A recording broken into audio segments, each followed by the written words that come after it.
welcome back, Mandy with My Hectic Life Pets, where we talk about all things pet and pet related.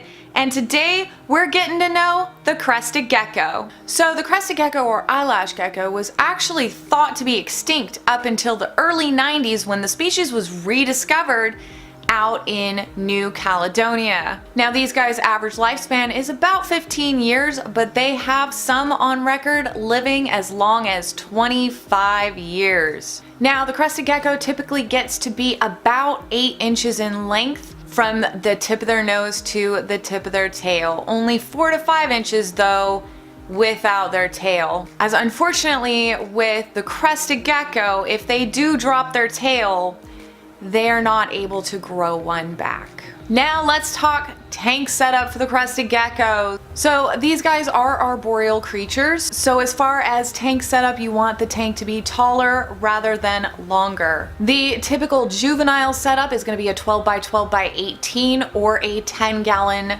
tall. And the adult setups are usually at least an 18 by 18 by 24 tank setup or a 20-gallon tall. Now these guys do have extremely high humidity requirements, so bigger is not always better, as sometimes it is more difficult to maintain high humidity levels in larger tanks. Now for temperature, these guys are considered a room temperature pet, so they may or may not require any additional heating. Now Crested Geckos do well in temperatures between 70 to 85 degrees, so if your home is going to be dropping below 70 degrees, you may want to consider getting some type of additional heating source. Now Crested Geckos are considered nocturnal. If you do find that you need additional heating for your Crested Gecko, then you can always get a low wattage ceramic heat lamp, or you can get an infrared bulb or a night or moon bulb. Since these guys are nocturnal, you don't necessarily have to get a UVB, although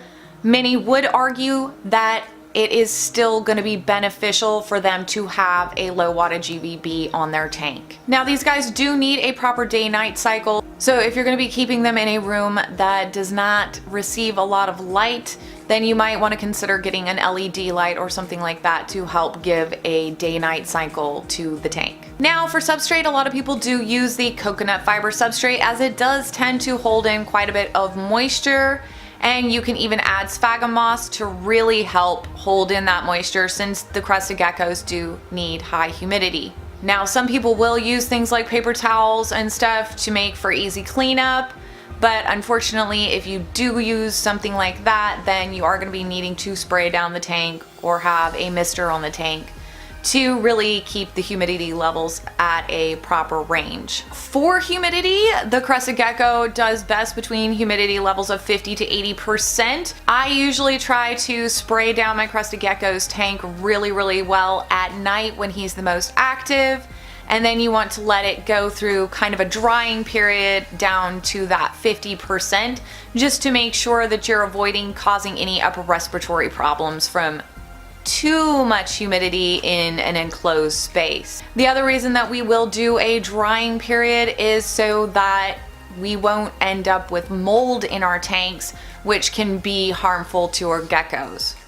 Now, of course, in order to make sure that you are maintaining all levels, you will want to place a hygrometer and thermometer in your tank, just to make sure that the temperatures and humidity are always at proper levels. So now for decorations in the tank, you do want to keep in mind that these guys are arboreal creatures, so they really love to climb on things. So using things like vines and plants and cork bark and such can really give them lots of surfaces that they can climb all over in the tank and help to make them feel more secure in there.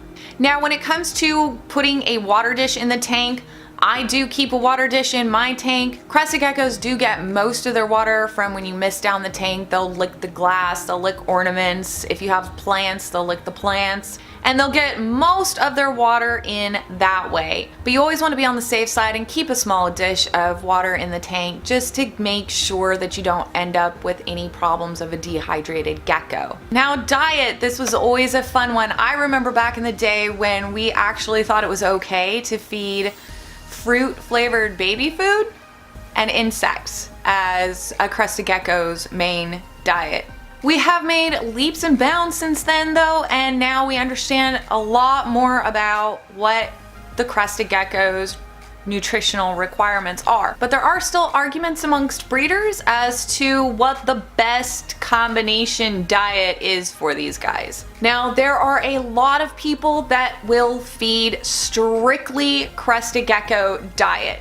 Now, when it comes to juveniles, I recommend if you are going to feed a strictly crested gecko diet, the powdered stuff like the Pangea or Rapashi, if that is all you plan on feeding them, I would recommend that you are mixing in some of the higher protein insect formulas. If you feed only the fruit-based crested gecko diets, then that is not going to provide enough protein for a young juvenile crested gecko to have the proper growth. Now, some people will actually feed insect-only diets. There has been some research showing that if you feed a crested gecko only insects, that they will be a little bit larger geckos. They might end up obese, and it tends to cut down on their lifespan. So the majority of people will recommend feeding a mixed diet, offering crested gecko diet every single day along with feeding insects once or twice a week. Now, when I say insects, people usually will feed crickets or dubia roaches dusted with a calcium vitamin D3 supplement for the crested gecko. Now, some people will argue not to feed insects even that often. I know I feed my crested gecko insects about once a week. But you do want to stay away from things like waxworms and mealworms, as they're not as nutritious and they tend to be a little bit more on the fatty side. So things like crickets, dubia roaches, and stuff like that is going to be a little bit more healthy when you are feeding insects. They're going to be more rich in protein. So I personally only feed my crested gecko insects once a week. When he was a juvenile, I did feed twice a week so that he would get the additional protein to help with his growth. So it's typically known that Pangea and Rapashi tend to make the best crested gecko diets out there, and they also make several different flavors. However, ZooMed is starting to come out with some stuff, so I'm gonna be keeping an eye on that to see how that plays out in the future, if they're going to end up making better products than even Rapashi and Pangea. So ZooMed is actually starting to come out with flavors and stuff. I think they finally realized that the food that they were coming out with was garbage, and no crested gecko wanted to eat it. Let's talk about handling your crested gecko. Now, it is recommended that you do not handle your crested gecko before they are at least 2 weeks of age, and if you just brought them home or switched them into a new environment, a new tank, then you want to give them a couple of weeks to adjust and sort of get used to their environment before you try to handle them. I know we all get super excited when we first get home with a new pet, but try to let your crested gecko adjust to his new environment before bringing him out and starting to handle him, because crested geckos lose their tails very easily. If they get stressed at all, they can drop their tail. If you handle them too much, they can drop their tail. If there's a loud noise, they might drop their tail. So you want to try to kind of minimize their stress as much as possible and very slowly introduce handling to them. Like, start out just a few minutes every couple of days and sort of build on that. But I really wouldn't recommend handling your crested gecko more than a few times a week, and for no more than maybe about 15 minutes, especially if you're hoping that they will keep their tail, because overhandling them again can stress them out. While crested geckos will tolerate being held extremely well, and they're very docile, albeit a little jumpy, and the younger they are, the jumpier they are, they still can get stressed out, and sometimes even hours after handling will have just been stressed out for so long that they will drop their tail.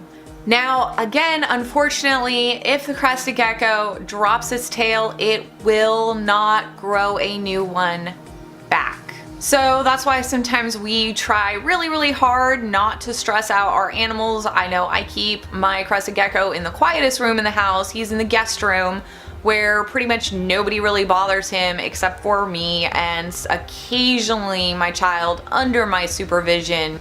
But it's not a high traffic area. It's not like I'm keeping him in my living room or in the playroom where it's gonna be a whole lot of noise, whole lot of racket going on all day non-stop.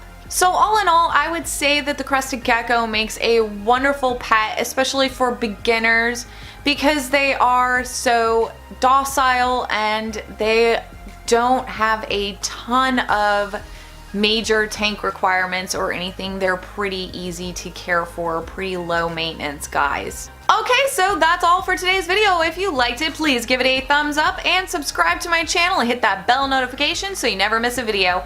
Thanks for watching, guys. Bye!